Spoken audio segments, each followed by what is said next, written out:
gentlemen. Welcome back to By the Numbers, episode 9. It's your host, Kevin Emmons, alongside my co-host, Chris Baker, Robert Boyd producing, doing all the magic behind the scenes. We thank you for joining us again for another show. We're excited that you guys are able to join us on this Tuesday night as we bring you another edition. First off, we always like to start off the show acknowledging a few local athletes, both in the pro ranks and the college ranks, doing significant things at the next level. And I know it's football season. This show primarily has been focused on football as we've been going through the past couple weeks. Before we get into any football, though, I just want to acknowledge two local basketball stars, Yaxel Lendenborg from Pennsauken and Hannah Hidalgo, also from Camden County, played at Paul VI and Merchantville product. Both players named preseason All-American selections by the Associated Press. Lendenborg at Michigan now. He was in the NBA draft and decided to go back to school. And Hannah Hidalgo, obviously, an All-American standout at Notre Dame. No other state in the United States has two first-team All-America selections. New Jersey has two, and both happen to be from Camden County, which is incredible for South Jersey. And also in the NFL, we have a couple standouts. The usual suspects, Jonathan Taylor with another great game, 3 touchdowns, 94 yards, as the Indianapolis Colts went on the road and upset the Los Angeles Chargers 38-24. It's Jonathan Taylor's third game this year with 3 touchdowns. He currently leads the NFL with 697 rushing yards, 11 total touchdowns. He has 68 points scored, which is an incredible stat considering points scored is more of a kicker stat, being that kickers are kicking field goals and extra points and whatnot. Jonathan Taylor tied with Brandon Aubrey, the all-pro kicker from the Dallas Cowboys, for most points scored this season, 68 points. Still remains a consensus Offensive Player of the Year favorite. Another standout from last week, because the game was played on Thursday night, was actually being aired as we were filming our last show, Chris. Joe Flacco, 31 for 47 passing with 342 yards and 3 touchdowns as the Cincinnati Bengals upset the Pittsburgh Steelers 33-31 at home on Thursday Night Football. In the win. What's that? Unc still got it. Absolutely. I mean, he was incredible in that win. 47,073 career passing yards now. He moved to 14th all-time. He entered the game behind Russell Wilson, quarterback who most likely will be in the Hall of Fame, and Fran Tarkenton, who is in the Hall of Fame. He passed both of those guys with that incredible performance. And one last NFL player I want to acknowledge that we've talked about in previous episodes, and I had a chance to interview him this past summer when he hosted his first ever back-to-school event after being drafted by the Philadelphia Eagles. Jahad Campbell, 3 tackles in a 28-22 win over the Minnesota Vikings in Minnesota this past Sunday. He's been phenomenal covering the flats. He's just a true Tampa 2 linebacker, but he played a lot of snaps as an edge rusher in the last game. Very versatile and has been a significant contributor for the Philadelphia Eagles thus far, and he just became the consensus Defensive Rookie of the Year favorite in the NFL. So another local South Jersey guy who's getting done at the next level, someone to keep your eye on, someone who's going to be in the race for some awards this postseason once the season concludes, but a long way to go. Chris, who were some guys that stood out to you this past weekend on the college level? Yeah, I know. It's funny. D2 Sports Network, some guys on the D2 level. Very South Jersey, heavily recruited. Kutztown, obviously the PSAC in general. A lot of teams recruit South Jersey, Westchester, Millersville, East Stroudsburg has a good amount of kids too.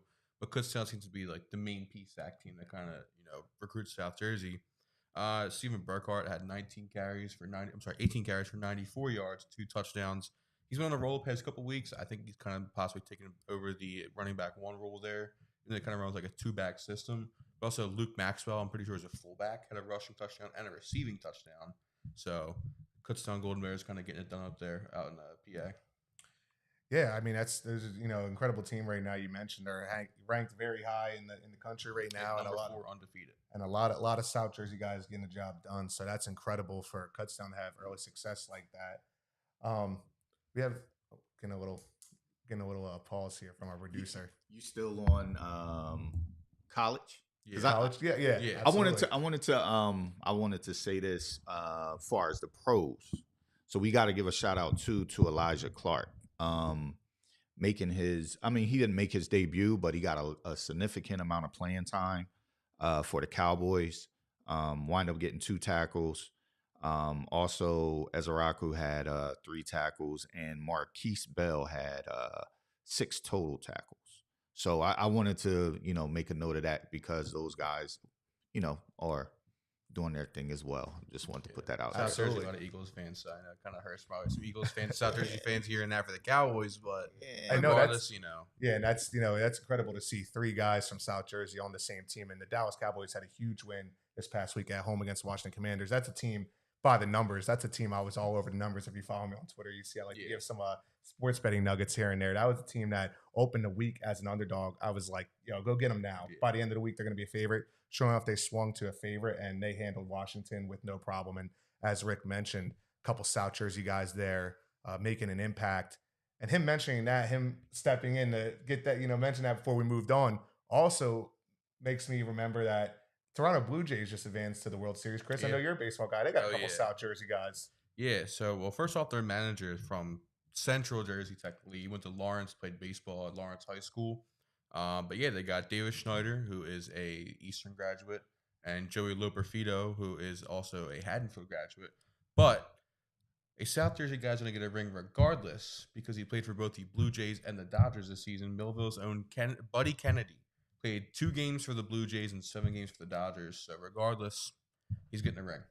Yeah, I know my buddy played with a couple of those guys, South Jersey Young Guns back in the day, if I'm not mistaken. I have to double check. When some of them, I forget which ones he played with. The Young Guns are from against. Like the Canada County area. Yeah, so he played with some of them, played against some of them. So I'll have to talk to him about that. And I think South Jersey will be pulling for the Toronto Blue Jays, being that they have a couple South Jersey guys that the Los Angeles Dodgers knocked the Philadelphia Phillies out. So most likely, we'll see. You also got to think, Joe Carter, 93 also. Yeah, exactly. So it depends on which generation of Phillies fans you talk to. Yeah, exactly. So, a lot of great stuff going on at the pro level and college level for guys who are from South Jersey. So incredible, and we continue to, hope to see that success at those levels from those guys representing South Jersey in a huge way. So, Chris, moving forward, I know there was a couple big numbers that stood out to you this past week. A team that had a great game through the air, certain player who was able to do everything for his team in a win, and then also a couple guys who were perfect 100% completion percentages. So take us through some of them key numbers you came across. Yeah, so first off, that aerial attack, Bishop Eustace, I know normally they might not air it out that much if it's a pretty good running backs in the past couple of years. But they got Canada Catholic transfer Eric Beach, who's the starter now, a sophomore at Bishop Eustace. Beach finished 21 for 34 for 393 yards and 3 touchdowns in Eustace's win over Wildwood. And all 3 of those touchdowns went to one guy, Delano Mann, who finished with 11 catches for 284 yards and 3 touchdowns as well. So also the one-man army at St. Vincent, seems like for this game at least, St. Vincent scored 6 touchdowns. Dom Del Grippo scored all 6 of them. Scored 4 on the ground with 12 carries for 156 yards and all 4 touchdowns on the ground. He also had a single catch that was going for 67 yards for a touchdown. He also had a pick 6. So 5 touchdowns on offense, 1 on defense, and Simonson scored 6 total touchdowns. It's all 6 to 1 person. Hey, there might be some competition for Jonathan Taylor there. Jonathan Taylor had 3 touchdowns. He had double the amount. Yeah, it seems like it, yeah. And I don't think I've seen this before. I know some guys come close. I know it's not, a super flashy passing number, but Cedar Creek's Frenchman Bethea, who is a Stony Brook commit, and Eastern's Nick Carreri both finished perfect through the air. Bethea finished 5 for 5 for 120 yards and 2 touchdowns, who also caught a pick 6 on defense, which if you're a quarterback, you're hoping you're catching the pick 6. So, and Carreri finished 7 for 7 for 129 yards and 1 touchdown. So, not, the big, huge numbers of, 300 yards, but still regardless, 5 for 5. And they weren't all like checkdowns either. Both those touchdown passes, I think, were either 10 or 15 yards plus. So, pretty efficient. Yeah, absolutely. And if you're completing 100% of your passes, that means the pass ain't going to the other team. So, it's a winning formula. So, those are definitely some incredible numbers. Now, I know this past week you were at the game of the week, huge one. One of our first guests, I should say, participated in that game, had a big play, had a big game. Just take us through that game, start to finish, what transpired, and it seemed like it was an instant classic. Yeah, I mean, it seemed like for the most part, a lot of people expected. We said on the show last week, it's probably going to be a 1-2 score game. Final score ended up being, I'm pretty sure, I think a 3-point difference. So it wasn't a 1-score game. But in my mind, I didn't really think of who and what way it's going to go in. I thought, Township had certain areas that I thought maybe they might have, checked the boxes more against Kingsway and then vice versa. But at the end of the day, I mean, Jyair Moore had the biggest play possible in the entire game. Kingsway kind of got out, to a huge start. Washington Township was kind of playing behind the 8 ball for most of the game.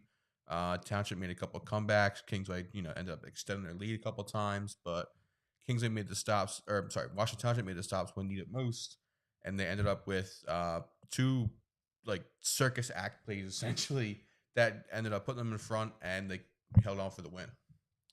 Yeah, so I mean, I think there's no better time than to bring our guest on. Do we have him on the line yet? We have Jyair Moore joining us from Washington Township. Washington Township defeated Kingsway, as Chris stated, 39-36. They came back from a 12-point deficit to win, maintain their undefeated record, and still remain the number 2 ranked team in both South Jersey and number 2 ranked public school in New Jersey, maintaining their spot in the state rankings. Looks like we're still waiting for him to join us. We got him. All right, Rick's going to lead the way here. Before we get into our guests, we have to set the stage and we have to go to the play. We're going to check out the play. Absolutely. Our guy, Tommy.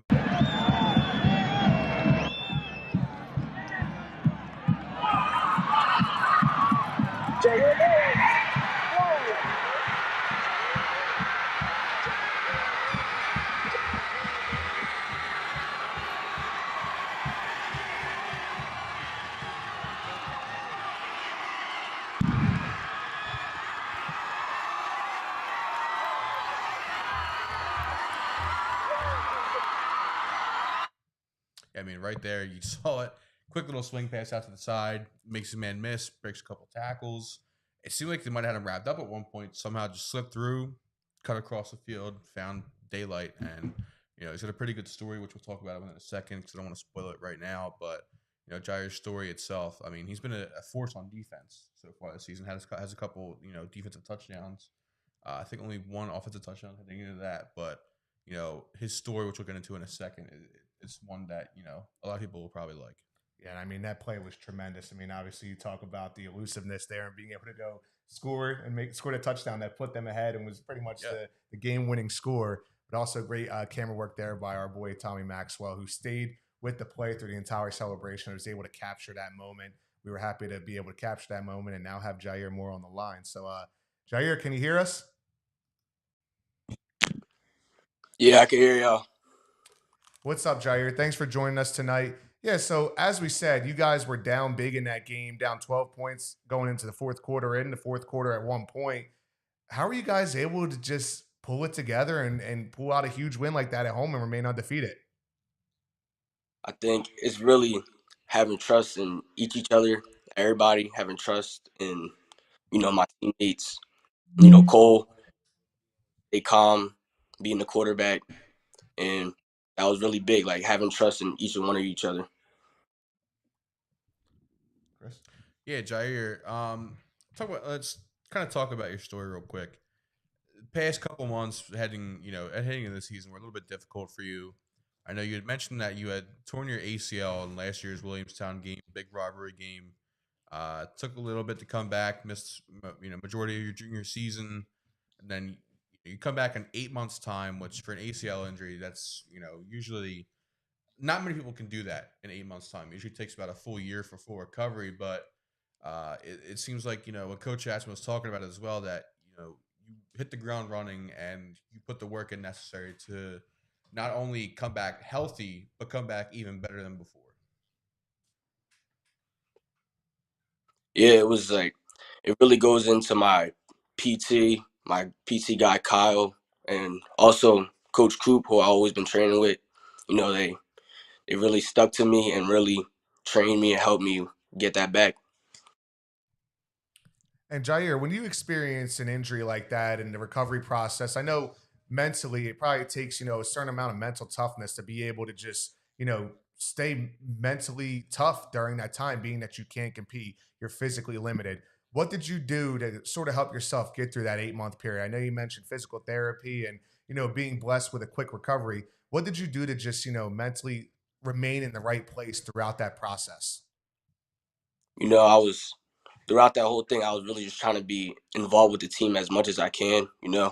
Trying to always be there with them throughout that whole rest of the season. And yeah, that was really big for me. Like, and also having coaches checking up on me and all that. Yeah, having a big support system for something like that, especially mentally, like Kevin said, the biggest aspect of it is not only just physical but mental, because the mental physically you can't progress if you don't progress mentally as well. Was there a certain, I guess, turning point or some point where you looked at yourself in the mirror and kind of thought about how you're going to attack the rehab process of it? Yeah, probably during when I started run again, I really started to feel like back to myself and cutting. That's when I really started to feel it, and having to always work with that PT and having Coach Coop there, big. I mean, we're talking about the ACL recovery, things like that. What was we know it's a tough recovery time. Do you remember one of your lowest moments during that time and how you were able to overcome that? Probably like the day of tearing my ACL, that was probably the worst. Like going to the hospital and you know, but able to have my family there for me at all times was really big. And yeah, that's why I always appreciate my family. Yeah, so I mean, obviously, it's a tough process to go through, but right now, everything's working out. You recovered. Just take us through that play. I mean, a tremendous play to win your team the game there. It looked like you were going to get wrapped up and get tackled, but you didn't. Take us through just the play call pre-snap. What was going on? What was going through your mind, and how were you able to just escape that and get into the end zone? Yeah, it was an RPO, so you can hand the ball off or Cole could throw it out to the bubble, and you know he threw it out there, and I see my two receivers, Paris Pratt, Darian Jordan, to me, great blocks on that play, and Darian Jordan actually had a pancake block. He threw him, that was really big, and I seen those two defenders coming, and cut back, plant my foot, and I seen all the green and touchdown. And And what were the emotions you were experiencing, after scoring that touchdown, celebrating with your teammates? We mentioned the suspense leading up to this game being it was, the consensus South Jersey game of the week, Kingsway, Washington Township, two of the top teams in Group 5, not only in South Jersey, but the entire state. As I said, you guys were trailing for much of the game. It's homecoming. You guys are in front of a large crowd. I know how football games go at Washington Township. You score, the cannons go off. What were the emotions you were feeling to be able to come through for your team like that as you were celebrating with your teammates? just straight happy. It was just happiness and excitement, and that adrenaline was running. So a lot of words were said, and I was just really excited for that moment and happy for my team that I could do this and that we could do this as a whole. I mean, you go through that play.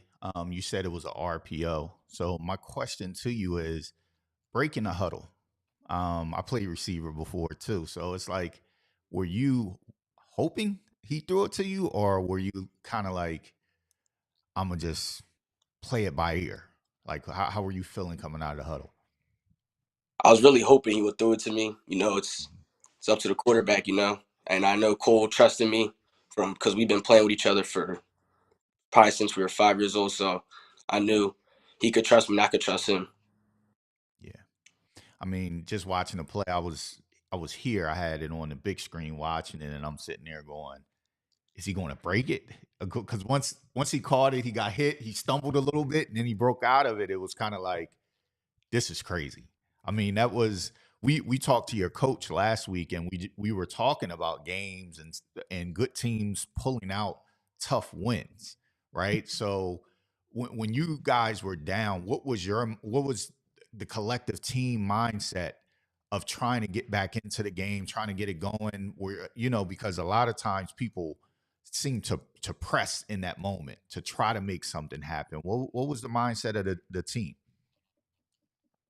Really, like having trust in each other. Like, we know that everybody gonna have to do their job, and we know having trust. That's the big thing with us. Like, cause like I said, like playing with each other since we were so young, we understand each other, and we built that trust from over time. Like, these are like brothers to me at this point. Like, that was really big having that trust. That's pretty cool. Rick, I know you every week you go in the toolbox and you pull the questions out for the players. So you got a couple lined up. I definitely got a couple. I mean, the first question I just wanted to know, you wear number 2. Is there any significant meaning behind wearing number 2? What goes into that? Nah, it was not really just that was the number I picked. Really, I was number 5, and that was really I really like number 5 because of my brother. My brother, he was number 5. But then after like I got to high school, I put on 2, and I just started liking 2 on me better. Yeah, that's one of them things. You like, give me a single digit. I'm cool with whatever they give me. Give me the single digit. And just going along with the whole game prep out there, getting ready. What's in the playlist? What you getting tuned up to? Willis, probably probably listen to some NBA YoungBoy. I knew it. No, it. yeah, probably let's see, Little Baby's on there. Mm-hmm. Okay. Let's see. That's probably the top 2 on the playlist. That'll really get me, game. He getting turned before the game. Like, Yeah. he's excited. We always talk about how there's that balance. Some people like it calm, some people like it, getting fired up, a little rambunctious. And past couple guests we had were more on the calm side, but I lean a little more on that rambunctious side. So I like that. I like those choices there. Anytime you put young boy in, you know what you're trying to do. You're trying to hurt somebody, man. You know what I mean? So I mean, my last question was, do you have a dream school that you want to go to? A lot of kids, grow up, they want to go to Oregon, wear all the gear. Do you have a dream college that if everything goes right the way that you wish it would go, what school would that be that you would go to? Honestly, any Division 1, like that's been my dream since I was younger. Like, getting Division 1, not having my parents have to pay for college. Like, that's the dream. Like, any Division 1 school, and not making sure my parents have to pay. Yeah, for sure. And going off that, is there any schools that you've talked to, any schools that have reached out that have interest, any schools that have offered at any level, whether it be Division 1, Division 2, Division 3, any schools that you've talked to recently and have any interest in attending? I don't have no offers right now. See, a junior, No. senior, Pretty sure, yeah. senior. Okay, yeah. All right, that's good to know. We'll try to do some things. We got to get this ball rolling over here. Absolutely. I mean, we see he's a tremendous athlete. For sure. And I just want to say to you, as a father who has somebody in college football playing at the Division 2 level, dream was Division 1. COVID kind of like messed it all up, right? So you're kind of in a similar situation that he was in with the injury, kind of taking away that off season where you can go to camps and things like that. I would just say just open up your options. Division 2 is a good option. As a father who has somebody that's going through that came out of pocket very, very, very, very little, like very little. And there are some really great schools out there as far as Division 2 that get guys into the NFL and get them set up for life outside of other than the NFL, right? You have your Kutztowns, you have your Slippery Rocks that are local. Most of those conferences, too. Yeah, most of that PSAC conferences. PSAC, NE10. Yeah, it's really good football. NE10, if you want to go, schools like Assumption or I think Bentley's up there. AIC, Bentley, though, like those are $70,000 a year schools that offer great, benefits afterwards, right? So I just wanted to just open it up a little bit. Everybody want to go D1, but sometimes things happen and it puts you in a position to where you can get the same type of money at a different type of school. And then the way the portal is, you ball out, you show that you're a Division 1 player, you go ahead and go up a level. You know what I mean? No, that's a great point, Rick, because we're seeing that now with the transfer portal and whatnot. Even in basketball, there's guys who started off playing junior college, went and played Division II, and now they're on draft boards, Yeah. looking at lottery picks and stuff Yeah. like that. And you mentioning another thing, this is a side note too. You mentioning Division II football and how good Division II football is. Right now, the big story's been quarterback at Ole Miss, who was at Ferris State. Obviously, steps in at Ole Miss when his number's called. They go and beat LSU, and they just lost a tough one to Georgia, but they were in that game. And a lot of my friends, they only watch, the football they see on TV, Yeah. NFL and whatnot. And they're like, oh, this guy, came from Division II to the SEC. Yeah. How do you do? And it's For like, sure. Ferris State is no joke. Like, that's legitimate football. I think Yes, they're it's a one huge now. step to SEC. Don't get me wrong, but there's so many opportunities out there. I'm going to throughout the show. I want y'all to, everybody that's watching, tuning in right now. I'm going to put a clip up from Division II football. It was the conference that Ferris State was in. So my son's school, they went out and played at Grand Valley State. That's a tough conference too. Not Now- just PSAC, any 10 in this area. Let me tell you, their attendance is better than Temple's attendance. Ooh, So, I hold on, mean, hold on. Casey Keeler is Listen, getting it. I mean, he could be getting it back, but y'all, you get what I'm saying. I Like, get I'm what you're just, saying, yeah. I'm gonna post a clip. I'm gonna upload it, post it, so you guys get to see it. But just overall, in general, man, just be open to it, because the whole Division I, the whole recruiting process is just totally different right now. Like, having friends in high places on the Division I level that are Division I level coaches, head coaches. Sometimes you go into the portal and you want a more experienced player than a younger player. So that kind of threw everything out of whack. But yeah, I definitely think that you are a great player, man. Tremendous player, great athleticism, really good size. I love the awareness. I've been watching you guys play for a while. And this just goes back to, watching Cole and some of those, that y'all come up through the midgets, right? And then being able to see you guys play, and then even Ethan. I grew up. I'm younger than his dad, number 11, that plays for Township. I grew Bender, up. he had a huge fourth down stop. So when Kingsley got the ball back, Yep. right before He got the sack, right? touchdown, I'm Or- pretty sure. No, he got the sack leading up to Township's last possession to try and run the clock out. So the fourth down stop, Kingsley had like a minute left. They try, I think, a quarterback run, and Bender came up with the fourth down tackle for a loss. Yeah. So, this is being around. So my last question before you get out of here, man, is there anything that you want to say to everybody that's watching? Is there anything that you want to say to any potential coaches that may be watching? And go ahead and give your socials. Yeah, I really appreciate my family always being there, and coaches watch the film. Film don't lie. I try to have a big senior season, and yeah, appreciate you guys for having me on here. Yes, sir, man. Keep it up, man. Going to the playoffs. Y'all slaughter some things, man. You know what I mean? We've been pulling for y'all. We had y'all up there before everybody else was saying Township was number 2, number 1. Oh, listen, they had y'all up. We've been rocking out with y'all for a while, man. Congratulations on all the success thus far.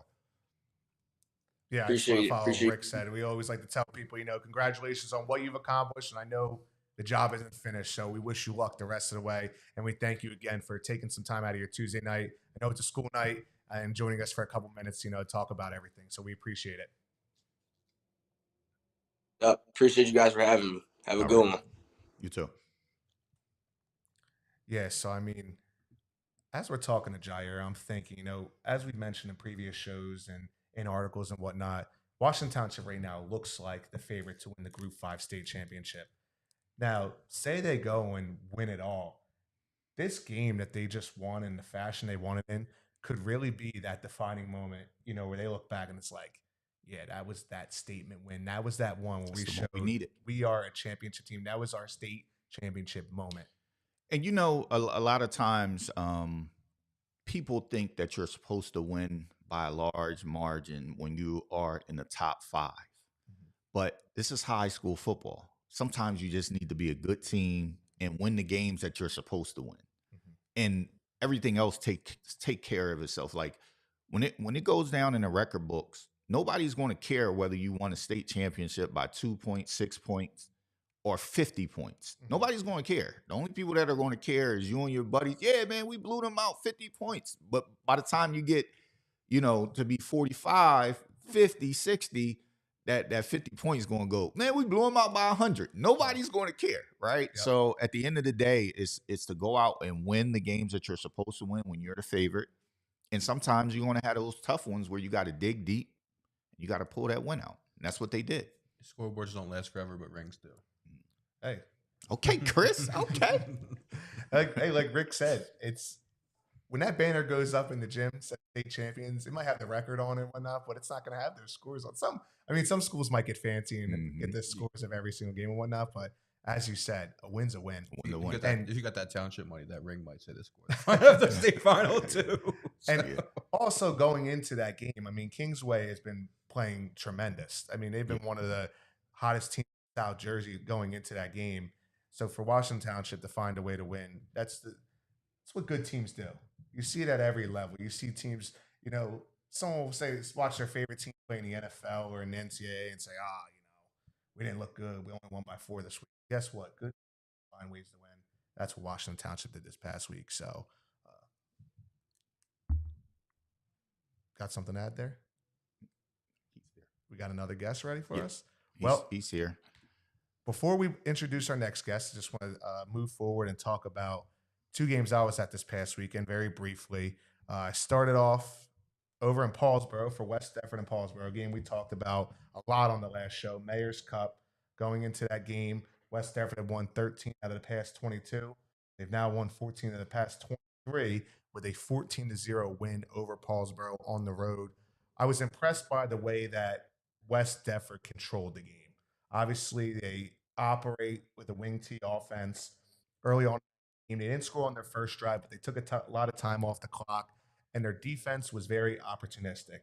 There was a drive there where Paulsboro was driving, and then West Defford got a couple tackles for a loss. Next thing you know, Paulsboro is looking at 4th and goal from the 20-yard line. So they have to go to the end zone and complete pass turnover on downs. Then Paulsboro driving late in the first half again. They go towards the end zone. West Defford gets an interception with 29 seconds left. They go into the half with a 7-0 lead. They come out the half. Both of their scores were at the beginning of quarters. They scored their first touchdown a few seconds into the second quarter, scored early in the third quarter, and was able to control the game from start to finish. That's how they were able to get a 14-0 win over their rivals. So a huge win for them, a statement by the defense. And they had a lot of guys step up. Brady Cobb was fantastic, very efficient. A couple guys that were, been staples for them on the ground this year, got it done. So a huge win for them. And then after that, I scooted over to Rancocas Valley at St. Augustine. Rancocas Valley jumped out to a 14-0 lead in that game. St. Augustine rallied 28 unanswered points to win 28-14. Their running back, Roman Coney, who has been a standout this year, one of the best running backs in South Jersey and one of the best running backs in the entire state. 3 touchdowns, 135 yards on 32 carries, a true workhorse back. And our second guest tonight happens to be Roman Coney from St. Augustine. I think we have him on the line right now. Roman, can you hear us? Hold on 1 second, Roman. I'm going to bring you up. I want to make sure I hit the right buttons here. All right, there we go. What's up, Roman? How you doing tonight? Doing good. How you doing? Good. We're happy to have you on the show. As I mentioned, a true workhorse back, 32 carries, 135 yards, 3 touchdowns. It was a 14-0 game. You guys were able to get on the board. You trailed 14-7 at halftime. I was impressed by the way, not only that you ran in the second half, but your guys' defense. What Rancocas Valley, their first 3 drives in the second half resulted in 3 punts. They were barely able to get the ball on your guys' side of the field. How were you guys able to stay together like that and rally from a 14-point deficit to pull out a huge win there at home? Honestly, we all just knew we're home and we don't want to let anyone down. So we just know we got to pull through and just lock in. Because these type games, you can't get them back. Like, either you do it now or you're not going to do it at all. So, we knew we had to do. And I'm so proud of my guys, every single one of them. And as I mentioned, a true workhorse, 32 carries.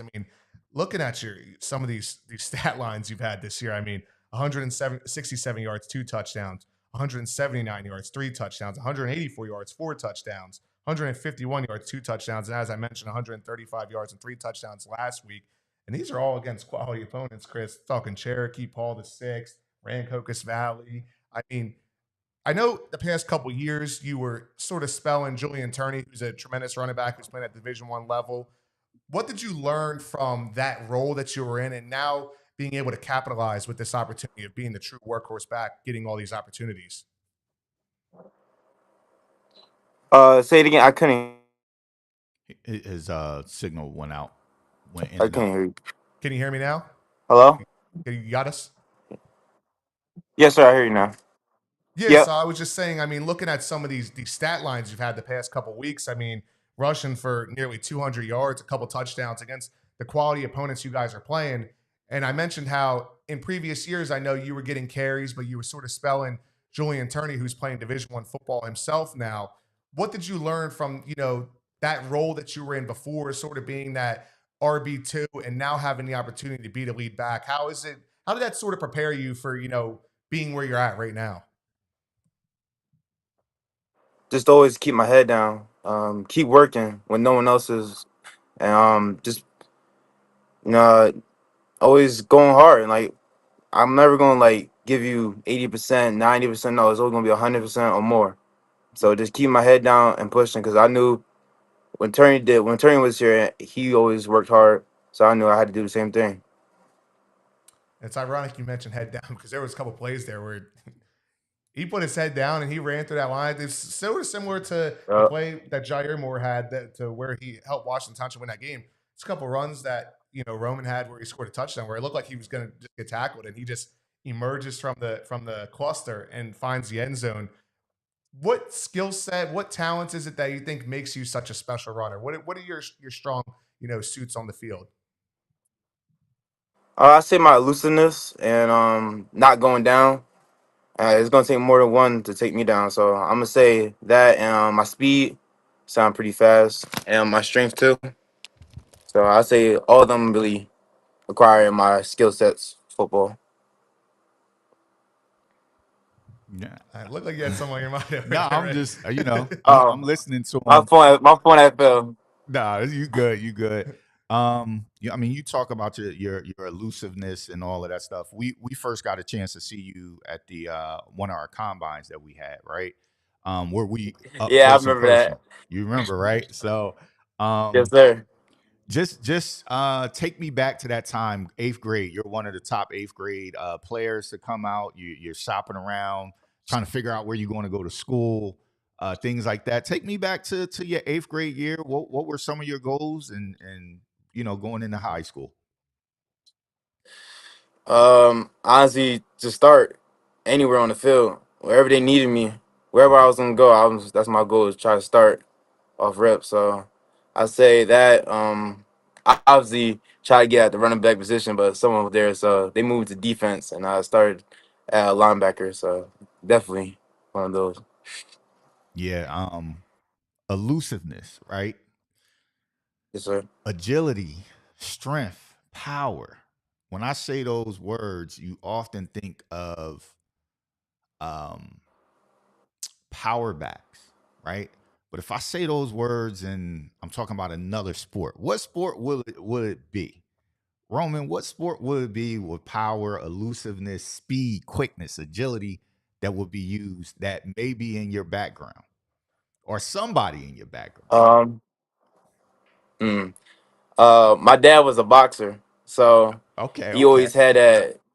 Yeah, he always had a quick twitch of him. Like he always was quick. He also played football too, so that all translated to boxing. Like it all helped himself out. Like for boxing, he needed good footwork, and football helped with that too. And football and boxing helps with football too with the footwork. So and you need strength too. So all that just helps each other out.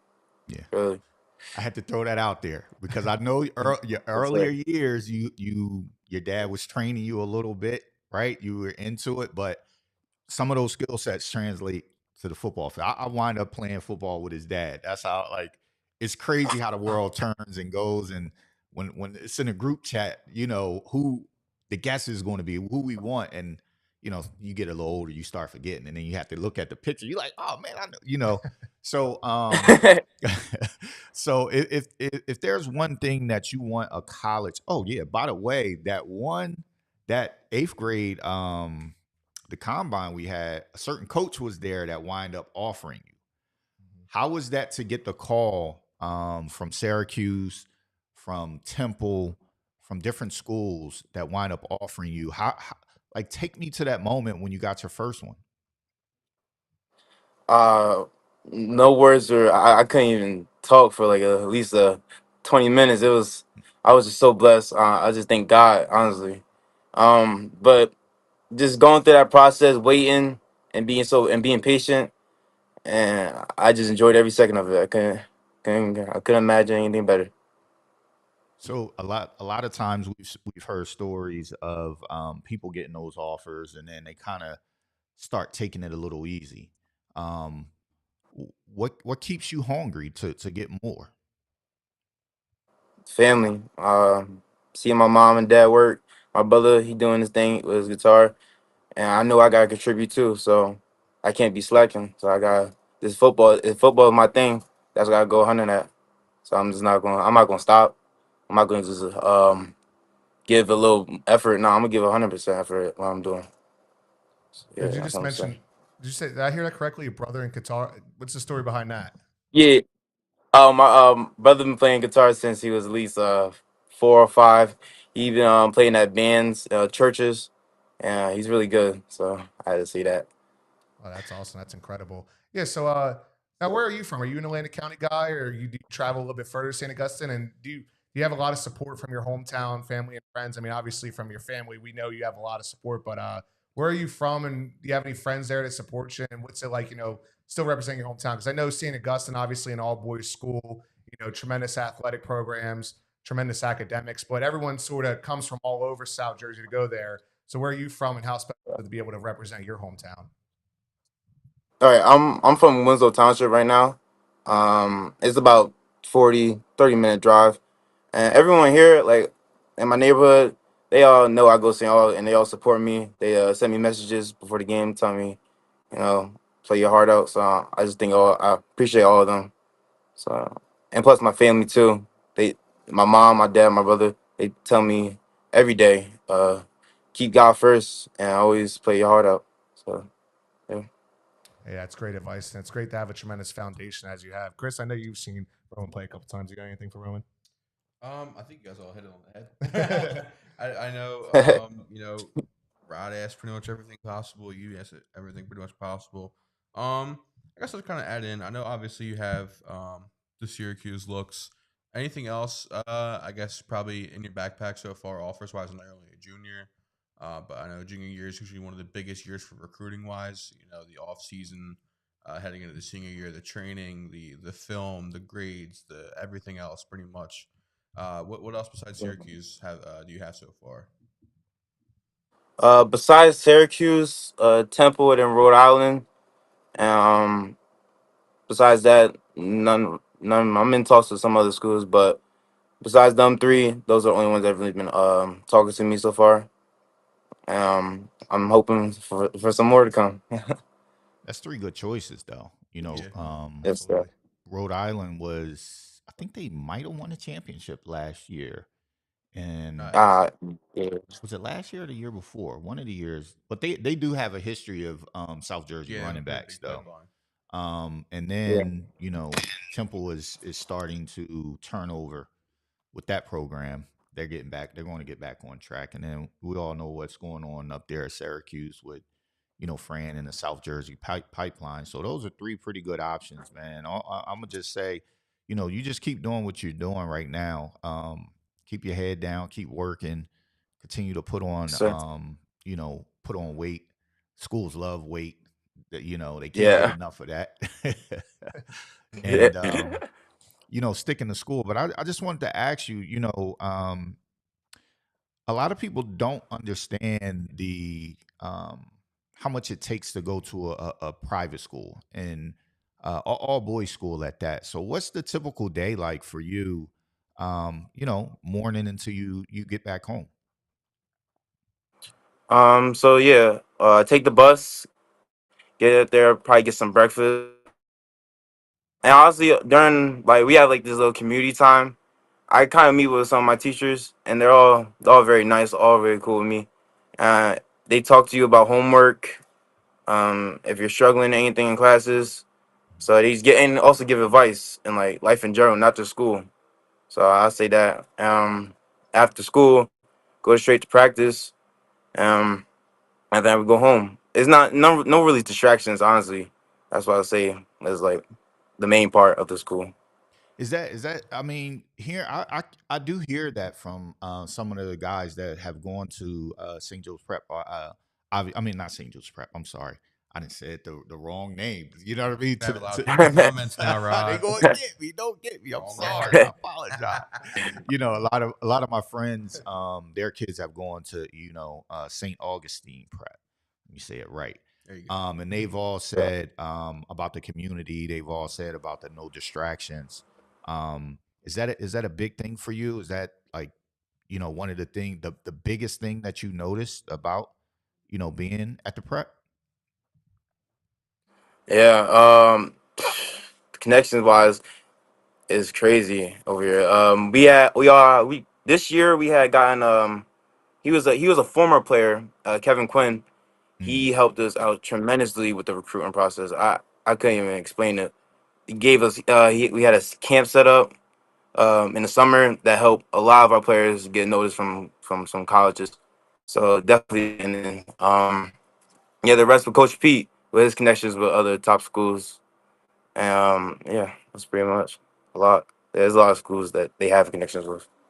my last question, fun question, before you get out of here.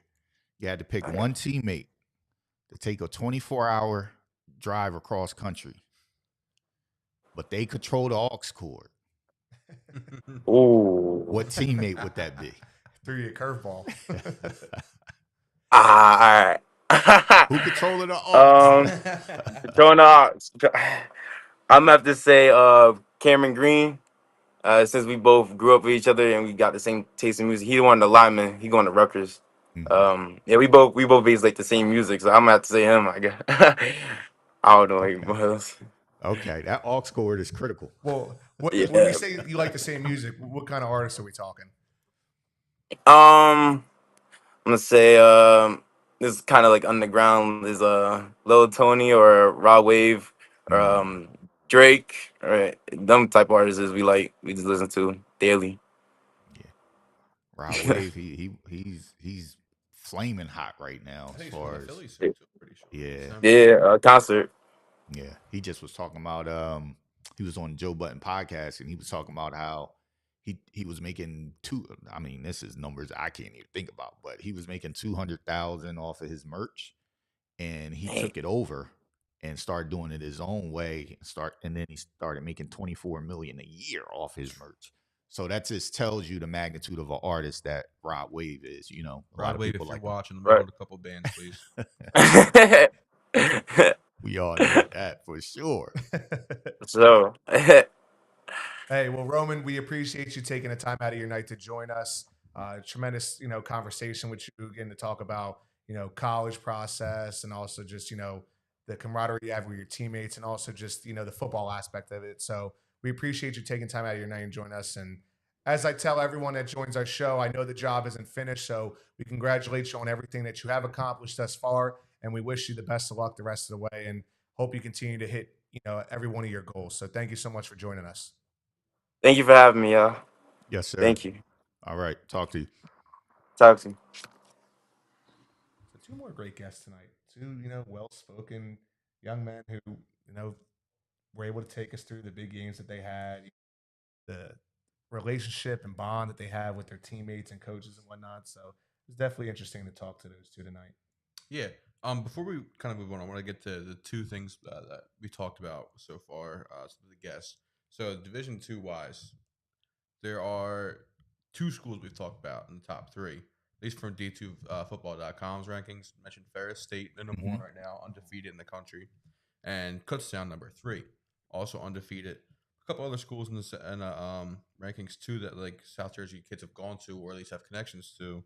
Virginia Union is on here. They're 14. They're 6-1. So that's another Yeah. school too that people could look at. And also a school like St. Augustine, where you mentioned the community aspect of it, where they had that community time. Obviously, it almost seems like a study hall or something like that that most high schools might have. A community like that, where you're at St. Augustine, if, it seems like most of the athletic kids, they're all got Division 1 offers. They're probably going Division 1. I mean, you look at the baseball team, Division 1 guys, draft prospects year in year out. Football, future possible draft prospects going through the college ranks as well. Soccer, basketball, you name it. So it's like there's a lot of kids in the same boat. They all got, most of them athletics wise have Division 1 offers where they're going to play at the next level. So you're not really out of place there. You might not seem like you're out of place there if you're playing athletics, because more than likely, if you've got talent, you're probably going to St. Augustine, and you're most likely probably playing the next level too. So Absolutely. just want to add that in there. That's all. And as we mentioned before, Roman Coney joined the show, 135 yards, 3 touchdowns, in a 28-14 win over Rancocas Valley. And obviously, when you rush for 135 yards and have three of your team's 4 touchdowns, that's a huge impact. But also just watching them in the second half, where they really took off, his ability to run the football opened up everything. We always talk about how the run game opens up the pass game and vice versa. It sort of reminded me of some of the good Delsey teams we've seen over the years, with Jared Shoppy and running the wing T. And they might only throw the ball 4 times a game, but that 4 times they're going to throw the ball. The quarterback's going to be 4 for 4 and 73 yards and a touchdown. Or even some of those good mainland teams we've seen a couple years ago with Stephen Ordilly, Cohen Cook, them guys running the football, and John Franchini throwing the ball. And it's a similar thing. You might only throw the ball 5 times, but probably going to complete all 5 passes and get a good amount of yards and touchdown. And that's what they were doing. They were running the ball. They were dominant up front. And then when time came to pass, a 3rd and 3, 3rd and 4, they hit the tight end and it's a first down. They were just controlling the game, and the play calling I thought was perfectly executed, especially with the flow of the game. And Roman Coney was huge in setting that up and helping them execute what they needed to execute in the second half there.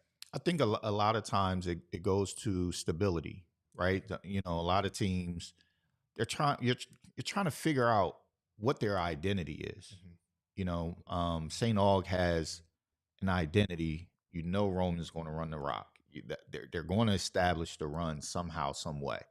That's their identity. And when you see some of the teams that are, they're in the rankings, then they're out. They go on a 2-game win streak, then they lose. A lot of times, those are the teams that don't have a real legitimate identity, and that's what you get from those other teams that you mentioned, the Delseys, with Choppy and all of those guys, and even Gloucester City with Shark. Like, you knew that was what they were going to do, and I think that's one of the biggest things in high school ball, is just having that identity.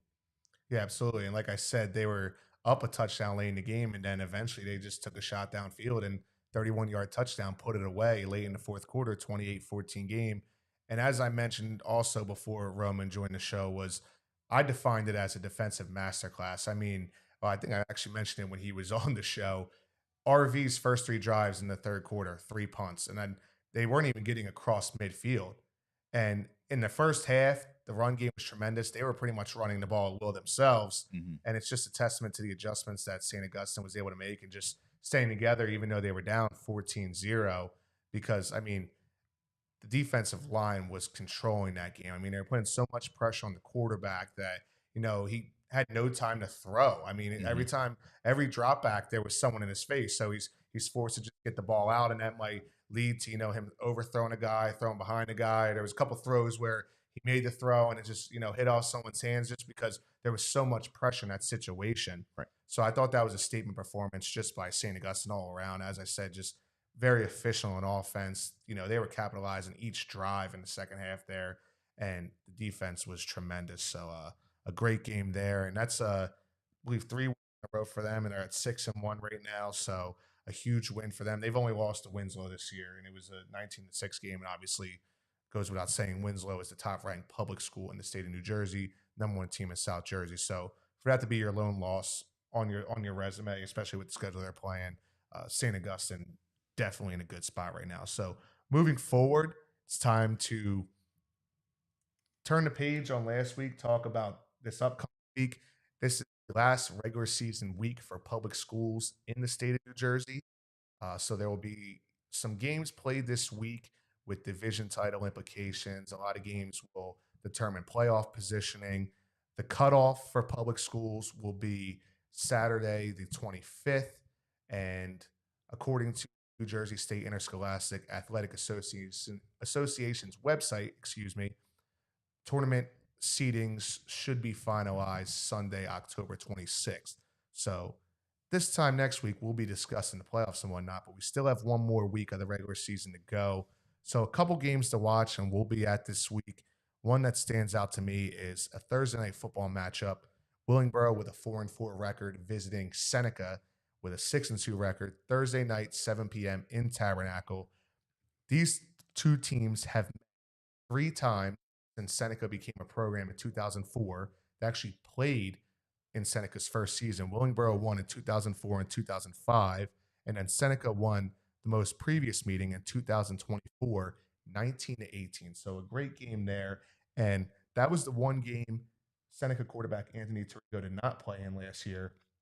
And obviously, Anthony Tirico, tremendous dual threat quarterback. Seneca defeated Paul VI last week, 27-14. Tirico had 247 rushing yards, 3 touchdowns on the ground, and also threw for another 113 yards and a touchdown. So he was tremendous in that win for them. And Willingboro also, that's a team I seen earlier in the year. They were struggling a little bit. Sort of goes back to identity, how we were just talking about identity. They were just trying to find their identity, as many teams do in the early weeks of the season. They've been on a roll, 3 straight wins, a statement win over Pleasantville last week, 47-22. And in their past 3 wins, they defeated Pleasantville, Woodbury, and Timber Creek. They have averaged 44 points per game in those wins. So the offense is clicking, rolling on all cylinders right now. So that is a game with division title implications. If Seneca wins, they clinch at least a share of the West Jersey Football League Continental Division. And Willingboro has a chance to play spoiler, being that they've played tremendous these past couple weeks. So I'm really looking forward to that game. Chris, what are some of the other ones on the radar that you'll be looking at this week? Yeah, so we have a original Colonial Conference matchup between West Effort and Overbrook before Tri County Conference and Colonial Conference made the trade for Overbrook for Gloucester. West Effort has won the previous 5 meetings between the two. In those last 5 games, West Effort's outscored Overbrook 223-44. And a West Effort win can clinch it outright, or a loss could clinch a share because West Effort and Paulsboro, that was the unofficial but official division title game. Paulsboro plays Clayton, which is an out of division rival, so that's it for division matchups for Paulsboro. For West Effort, this is their final division matchup, so this is their last chance at a outright division title. Also, Bridgeton at Cherry Hill East. East won the previous meeting last year, 35-14. Bridgeton won the only other meeting in 2021, 41-7. So an East win can clinch the division outright. A Bridgeton win clinches a 3-way share between East, Triton, and Bridgeton. For the, I think that is the, I forgot what division it is. I didn't write it down. Well, before we move on from that game, I also want to point out that Cherry Hill East has won 17 out of its last 18 games and 21 out of its last 23. An opportunity to move to 9-0 here and secure a division title with a win at home against Bridgeton this Friday. So that's a program that has turned it around, and they deserve their credit for what they've been able to accomplish. That'd be back-to-back undefeated regular seasons. Mm-hmm. Obviously, they made it to the second round last year against Washington Township. Ran to the buzzsaw that was Washington Township as well. But Coach Drob, I mean, you think about it, Cherry Leaks is one of those teams that I think they had multiple wins this season at one point. And now they're having multiple lossless seasons. Knock on wood. You know, I don't want to jinx anything. I'm sorry. But, you know, they could have a chance here to have possible back-to-back undefeated seasons where, you know, not even a full 10 years ago, they were having multiple, I think 3 or 4, you know, winless seasons in a row. Also, so we're going to get into the West Jersey Football Continental division here in the next couple of matchups. We got Paul VI at Haddonfield. Paul VI won the previous meeting in 2024, 19-13. That was I think I was at Paul Six last year. That was also the same week. I know sometimes some of these division games kind of get shuffled around with the division alignments and stuff like that. So Haddonfield, since Paula Six is technically out of the race, but not unofficially, there's a lot of wacky implications. This might be the wackiest division left that we have definitive places in the division title race. So a Haddonfield win can clinch at least a share with a Seneca win. A Paula Six win against Haddonfield and a Seneca loss and a Pleasantville win makes it a four-way tie for first, if I'm not mistaken. But a Haddonfield loss and a Seneca loss and a Pleasantville loss means that Haddonfield and Seneca get a share of the West Jersey Football League Continental Division. So pretty much, if you're Haddonfield and Seneca, just win. That's your mindset. Just win. It's not, hey, we need a win plus a loss here, a loss there, a win here, this, that, and the other. For two teams, it's just win. Pleasantville and Paula Six, they're kind of hanging around a little bit. But Willingboro and another team, which we'll get to our game of the week later on, can also play spoiler to that. So it's the least set division so far, division title wise. Yeah, I mean, it's a polarizing situation because I remember our first ever show. We went through and previewed each division, and this was the division we were talking about where this is one of the upper echelon divisions, South Jersey, in terms of parity and competitiveness. And this is sort of what we expected out of this division. And it's interesting because you look at most of the games to watch this week, they're all in this division because you mentioned there's some division title implications that are determined by the fact that some teams are playing division games this week and some aren't. Some are done their division schedule. Yeah. Where in this division we have three great games in this division this week, and there's still a whole bunch of different scenarios that could, occur from in this division. So it makes it a really interesting situation. And I know you mentioned we'll get to the game of the week. We got a couple other ones. I know there's one more you want to talk about, and then a couple matchups I want to breeze through here, and then we'll get into that game of the week. But yeah, definitely probably the most interesting division in South Jersey to keep an eye on this weekend. So it's funny because this has become more of an unorthodox situation with how the West Jersey Football League kind of shaken out the past couple of years. You think of division titles, a lot of division titles the past couple of years have been decided when two teams fighting for a title aren't playing each other that last week. This one, the West Jersey Football League United Division, Kip Cooper Academy is at Bishop Eustace this Saturday morning at 11 a.m. Kip won the previous meeting in 2024, 44-25. No funny things here. Winner just gets it outright. No loss here, win here, loss here, win there. You win, you get it. Simple as that. No four-way ties, no three-way ties, no shares. It's straight up. If you want it, you got to go get it. Yeah, it's an interesting matchup. As you said, Kip Cooper, Norcross Academy, 5-2 record, Bishop Eustace, 6-1 record. So two teams that, I mean, obviously Kip Cooper, Norcross Academy is a newer program. Bishop Eustace is one of those programs that had some, ups and downs throughout the years. Obviously a traditional power, sort of like Cherry Hill East, where back in the day they had a lot of success. And then in recent memory, there was a little bit of struggle there, but obviously playing well now, being that they're 6-1. So definitely another one to keep an eye on. As you said, winner takes all. A couple other games that stood out to me, I should say, or, in terms of, matchup history or should be a competitive game. We have Pennsville 4-4 at Collingswood 5-3. Pennsville coming off a huge win over Lawrence.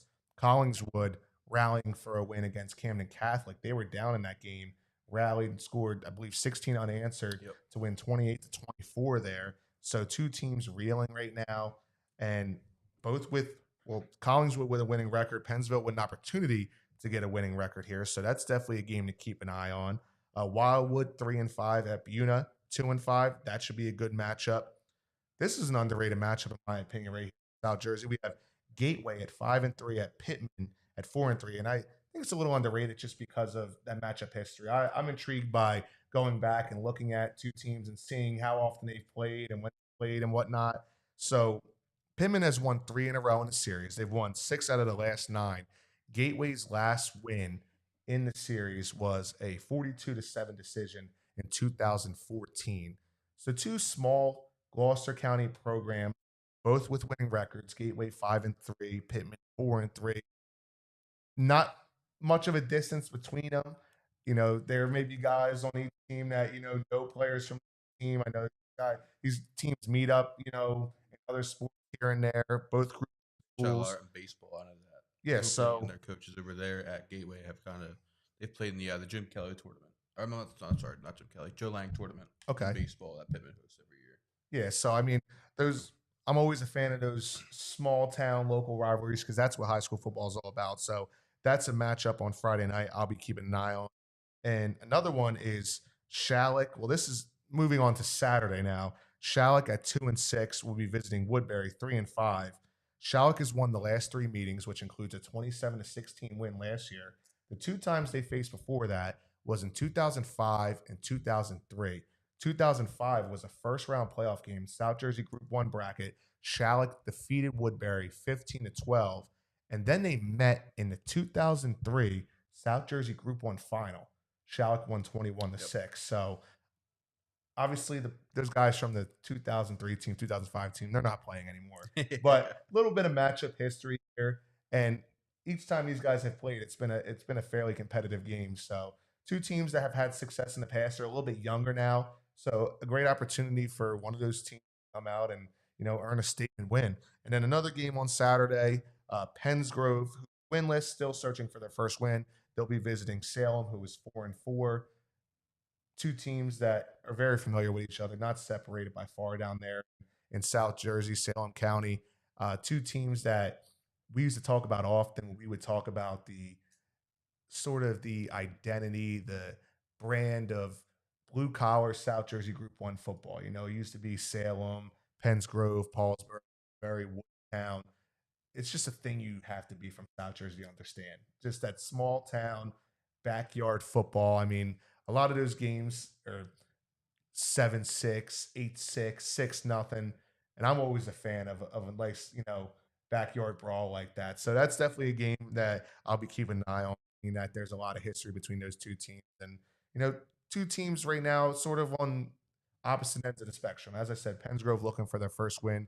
Salem 4-4. They've had a couple impressive wins this year. And they're a team right now looking at the potential playoff pairings. They should be a high seed in one of those Group 1 brackets. So they could make a push to a sectional final appearance. And the journey continues right here. Hopefully they could pull out a win for their sake on Saturday at home to keep that momentum going. So it leaves us with one game, Chris, the game of the week. Take us through it. So our game of the week, another West Jersey Football League Continental Division matchup that has a lot of wacky implications, as usual with this division. So Gloucester won the previous meeting last year in 2024, 19-16 down at Pleasantville. That was a game where both teams, I think, were fighting for a playoff spot, one of the last playoff spots in Group 2 last year. Gloucester came out to win. Ended up having to go to Point Pleasant Borough for their first round matchup since they clinched a spot last year. Pleasantville won the two prior meetings that I was a part of on the losing end, obviously, here, as Pleasantville won 4-0 in 2018 and 42-6 in 2019. So Pleasantville win plus a Haddonfield and Seneca loss for Pleasantville puts them with a share for the division. Also, we mentioned before the four-way possible tie as well for the Division 2. But this is another one. Pleasantville at Gloucester. Gloucester's looking to try and finish the season with a winning record at 4-3 right now. Currently, Pleasantville looking to obviously stay above, extend their 500 winning percentage as well, or I'm sorry, above 500 winning percentage. This is a game I'm looking forward to. I know we had Coach Glover on earlier this season, giving us a lot of good stuff. I know they had Oakcrest. They beat Oakcrest after that interview we had with them, 42-0 down at Oakcrest.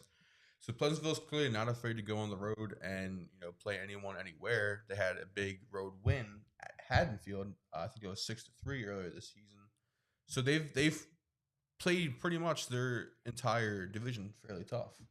They beat Seneca. I think it was they beat Paula 6. I think it was 3-0 or 6-0 also as well at Paula 6.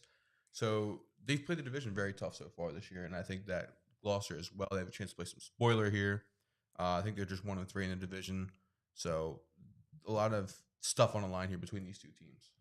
I think an interesting dynamic in the game, or interesting storyline, I should say, is You mentioned Pleasantville won 2 prior meetings in 2018 and 2019.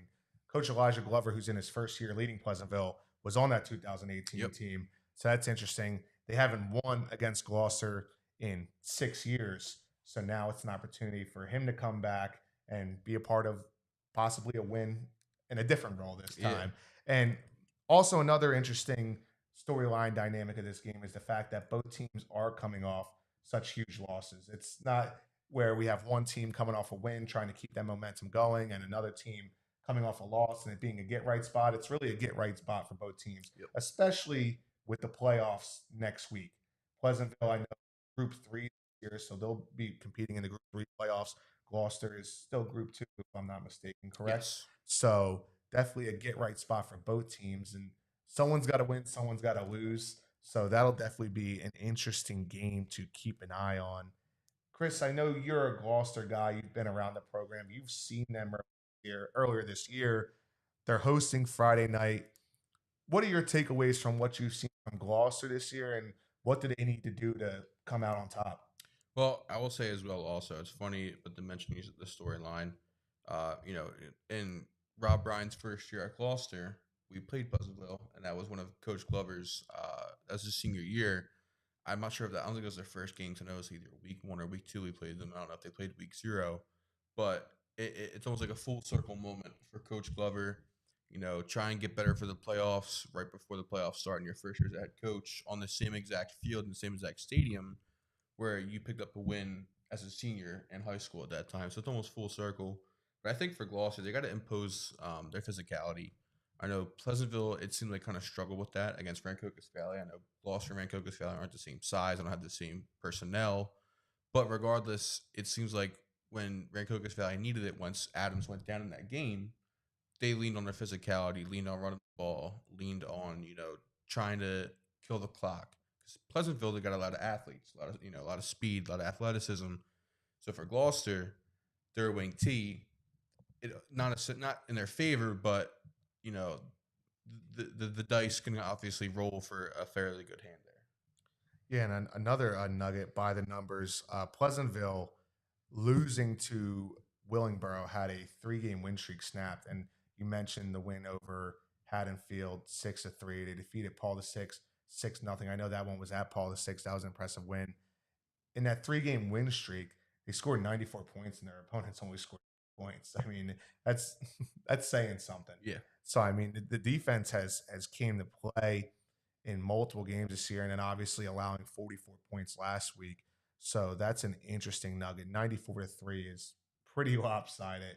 Yeah. So a huge game this week. I'm looking forward to it. I know you're looking forward to it. That pretty much wraps up our show for today. We're able to have 2 great guests on, Jyair Moore from Washington Township, Roman Coney from St. Augustine. We appreciate both of them taking time out of their night to join us tonight. We recapped some of the big games that we were at this past weekend. There was a lot of good ones, and we talked about some of the games coming up this weekend that have division title implications and also implications on playoff positioning. So next week we'll be talking playoffs.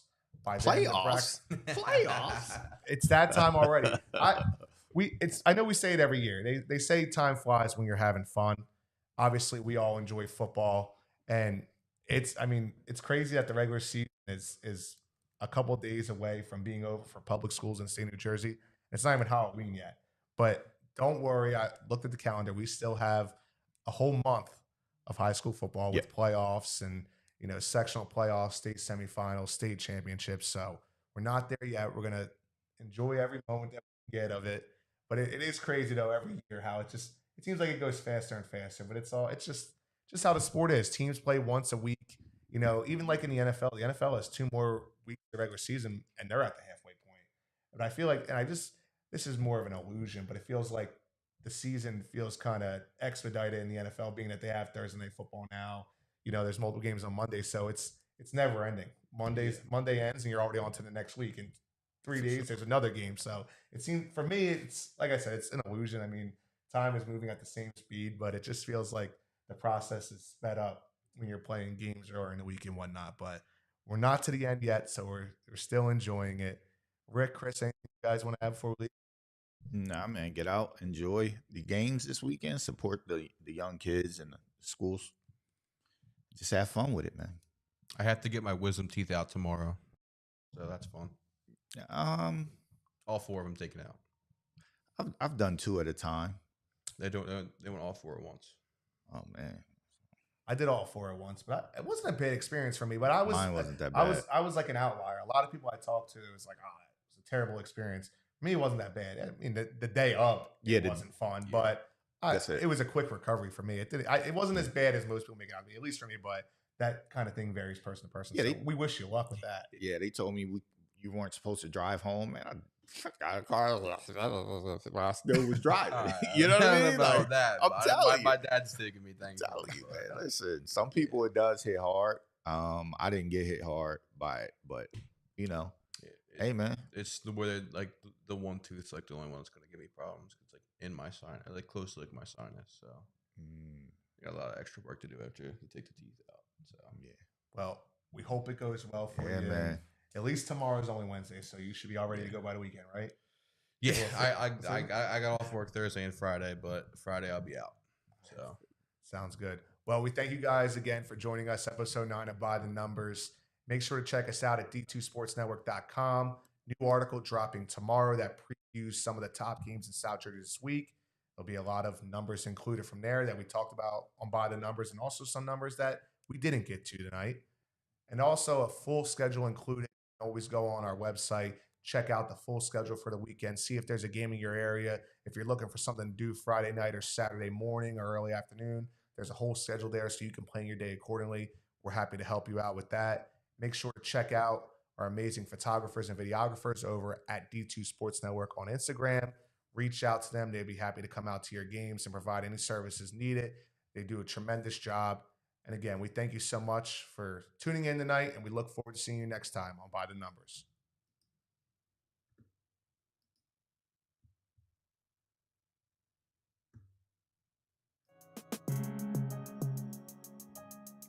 Good. That was a good show, man. It was a good one. Good flow to it.